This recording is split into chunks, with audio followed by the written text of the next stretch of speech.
አልহামዱሊላህ በምን ይለካል ኒዕመተ الاسلام በምን ይለካል አውርተን ማንጨርሰው እኮ ጸጋ ያለበት ነው አውርተን ይሄ ቁጭ ብለን ሁላችንም አንድ ሽታ የለም አጠገባችን ለምን ሽታ ቢኖር እዚህ ቤት መግባት ስለማይችል ሹፍ አንድ ሽታ የለም ይሄን ጸጋ ነው የሰጠ ያለ ውዱ የተቀመጠ የለም ለምን ሰላቱ ስለሚበላሽበት ንጹህ ነው ማለት ነው ጀናባው ነው አልገባም ሻወር ታጥቦ ነው የመጣው ይሄን ኒዕመተ الاسلام አላህ ሰጠ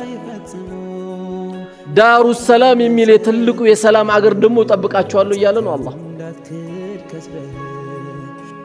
በቀልቡ ላይ የጎመን ዘር ምታክል لا اله الا الله ያለበት ሰው ጀሃነም እንኳን ከገባ አውጡት ነው የሚባለው لا اله الا الله ራሱ እኮ ተስፋ ነው ተስፋ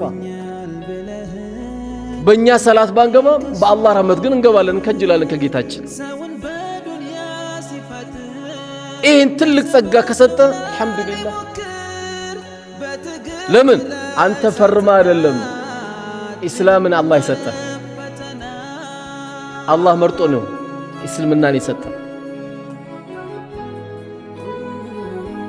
ይሄንን ጸጋ ሲሰጠን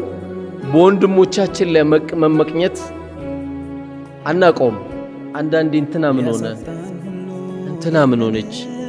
ለምን ታመመች ተብሎ እኮ ከሥራ ውጭ የሆኑ ሰዎች አሉ